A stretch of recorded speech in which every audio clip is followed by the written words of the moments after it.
नमस्कार दोस्तों। निरंतर करंट अफेयर्स में आप लोगों का स्वागत है। हम लोग यहाँ पर ऐसे most important current affair discuss करते हैं जिनकी एग्जामिनेशन में आने की बहुत अधिक संभावना होती है। इसी कड़ी में आज हम लोग बात करेंगे फ्री ट्रेड एग्रीमेंट के बारे में, जिसे भारत और गल्फ कोऑपरेशन काउंसिल ने समझौते के तहत साइन करने का निर्णय लिया है। इसके बारे में हम कंप्लीट एनालिसिस करेंगे, डिस्कस करेंगे। लेकिन उससे पहले हम लोग कुछ स्टैटिक जीके देखेंगे अरब पेनिसुला के बारे में और गल्फ कोऑपरेशन काउंसिल के बारे में।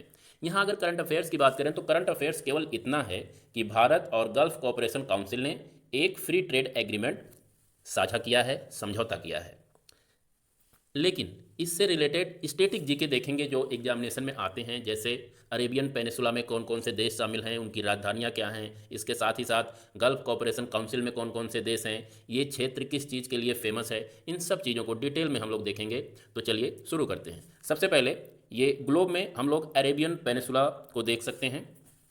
प्रायद्वीप या पेनिसुला ऐसे भूभाग को कहते हैं जिसके तीन तरफ जल राशि हो। जैसे अगर आप अरब पेनिसुला की बात करें तो इसके दक्षिण में अरब सागर है, और पूरब की अगर बात करें, पूरब में अरब सागर की ही एक शाखा है जिसे फारस की खाड़ी कहते हैं, वो विद्यमान है।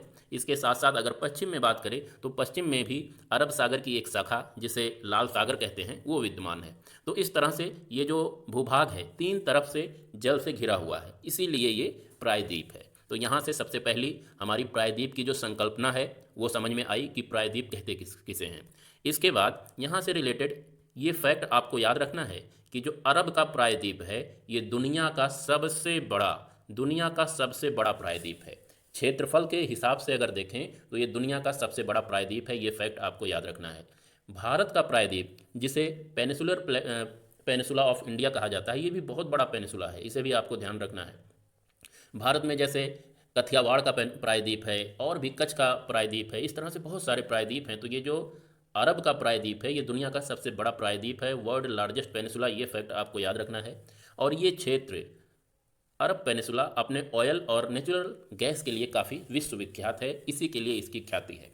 अगर अरब पेनिसुला में विद्यमान देशों की बात करें तो इसमें ये कुछ इंपॉर्टेंट देश हैं, जिसमें बहरीन जिसकी राजधानी मनाबा, कुवैत की राजधानी कुवैत सिटी, ओमान मस्कट इसकी राजधानी है, कतर की राजधानी दोहा, सऊदी अरेबिया की राजधानी रियाद, यूनाइटेड अरब एमिरेट्स जिसे यूएई कहा जाता है शॉर्ट में, उसकी राजधानी है अबू धाबी, यमन की राजधानी है सना, इराक की राजधानी बगदाद, और जॉर्डन की राजधानी अम्मान। इतने सारे ये देश हैं जो इस अरब प्रायद्वीप में अवस्थित हैं। इनमें से ये जो देश हैं इराक और जॉर्डन, इनकी बहुत छोटे छोटे भूभाग ही अरब प्रायद्वीप में है।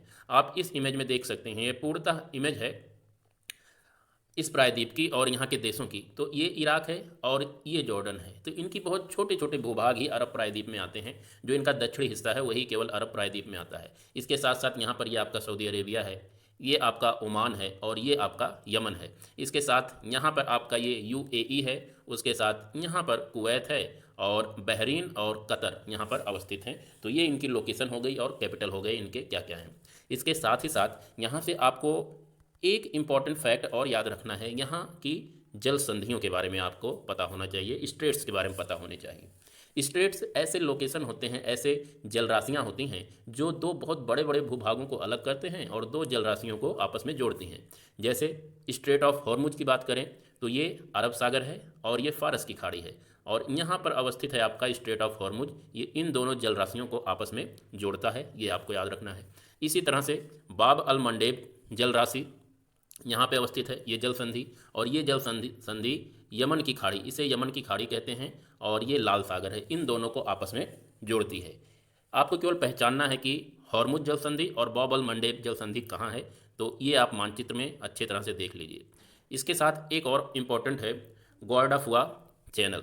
ग्वाडाफुई चैनल की अगर बात करें तो ये जो लोकेशन है यहाँ पर, इसे ग्वाडाफुई चैनल कहते हैं, ये आपको याद रखना है। ये किन किन देशों के बीच में है, तो यहाँ पर आप ये देख रहे हैं एक छोटा सा आइलैंड है, इसे मैं थोड़ा सा बड़ा करता हूँ आपके लिए, अब विजुअल होगा। तो अब यहाँ पर आप देख सकते हैं ये कि छोटा सा आइलैंड दिख रहा है, ये वाला, ये छोटा सा आइलैंड है। इस आइलैंड को कहा जाता है सोकोत्रा। ये सोकोत्रा आइलैंड यमन का है, ये आपको ध्यान रखना है। और यहाँ पे ये देश है जिबूती। तो ये जिबूती और सोकोत्रा के बीच में ये वाला जो पोर्शन है, इस पोर्शन को कहा जाता है गोर्दाफुई चैनल। ये आपको लोकेशन याद रखना है, इम्पॉर्टेंट है। माफ़ कीजिएगा, जिबूती नहीं है ये सोमालिया है। सोमालिया के बीच में, सोमालिया देश है, सोमालिया और यमन के सोकोत्रा के बीच में आपका ये गोर्दाफुआ चैनल जो है वो अवस्थित है, आपको याद रखना है। माफ़ कीजिएगा, वो थोड़ा गलती हो गई। और जिबूती और यमन के बीच में आपका बॉब अल मंडेब है, ये जो है आपका बॉब अल मंडेब, ये जिबूती और यमन के बीच में अवस्थित है, इन दोनों को अलग करता है ना। ये फैक्ट आपको याद रखना है। अब ये बात हो गई अरब प्रायद्वीप के बारे में। अब बात हम लोग कर लेते हैं थोड़ा सा गल्फ़ कोऑपरेशन काउंसिल के बारे में कि गल्फ़ कोऑपरेशन काउंसिल क्या है। गल्फ़ कोऑपरेशन काउंसिल की अगर बात करें तो ये अरब प्रायद्वीप में अवस्थित उन देशों का संगठन है जो आपसी सहयोग को बढ़ावा देने के लिए एक साथ आए हुए हैं और उन्होंने एक समझौता किया हुआ है साथ रहने का, आपस में व्यवहार, विचार और कनेक्टिविटी, इन सब चीज़ों से रिलेटेड समझौते हैं उनके आपस में, एक क्षेत्रीय सुदृढ़ और सुगठन करने के लिए है ये। इनमें कौन कौन से देश हैं ये हम देख लेते हैं। तो सऊदी अरेबिया इसका लीडर है और कुवैत है, इसमें बहरीन है, कतर है, यूनाइटेड अरब एमिरेट्स है और ओमान है। इन देशों को आप याद रख सकते हैं बॉस काकू के नाम से। गल्फ़ कोऑपरेशन काउंसिल में बॉस काकू है, बी से हो जाएगा बहरीन, ओ से हो जाएगा ओमान और एस से हो जाएगा सऊदी अरेबिया, क्यू ए से हो जाएगा कतर, के से कुवैत और यू से यूनाइटेड अरब एमिरेट्स। तो इस तरह से आप इसमें जो शामिल देश हैं जीसीसी में, गल्फ़ कोऑपरेशन काउंसिल में शामिल देशों को इस ट्रिक के जरिए याद रख सकते हैं। आप अपनी भी कोई ट्रिक बना सकते हैं।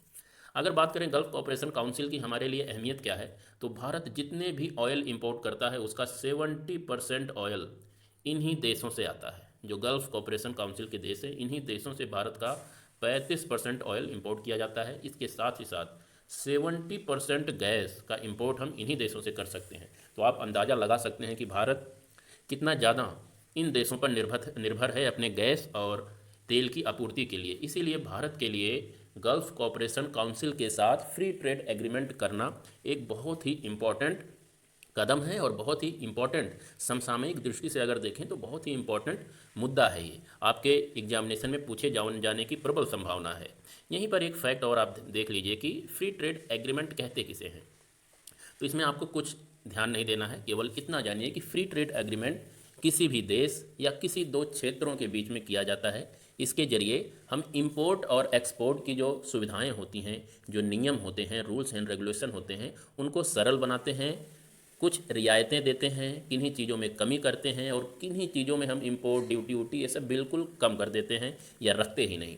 तो इन चीज़ों को हम लोग फ्री ट्रेड एग्रीमेंट के तहत डिस्कस करते हैं, रूल्स नियम रेगुलेशन को ढीले करते हैं जिससे व्यवहार और व्यापार दोनों को बढ़ावा मिले, है ना। तो ये फ्री ट्रेड एग्रीमेंट होता है। यहीं पे आप याद रखिएगा कि गल्फ़ कोऑपरेशन काउंसिल का जो मुख्यालय है वो रियाद में है। रियाद का मतलब सऊदी अरेबिया का जो राजधानी है, वहाँ पे इसका हेडक्वार्टर है और इसकी स्थापना 981 में किया गया था। तो ये कुछ फैक्ट एंड फिगर थे आपके करंट अफेयर्स से रिलेटेड। करंट अफेयर्स में आपको केवल इतना ही याद रखना है कि भारत ने गल्फ़ कोऑपरेशन काउंसिल के साथ फ्री ट्रेड एग्रीमेंट किया है और उससे रिलेटेड सारे स्टैटिक जीके जितने भी हो सकते हैं जिस तरह से हमने आज डिस्कस किया वो आपको याद रखना है ना। तो ये रहे आज के करंट अफेयर्स और उसके साथ साथ स्टैटिक पोर्शन। कल फिर मिलते हैं, तब तक के लिए नमस्कार, धन्यवाद।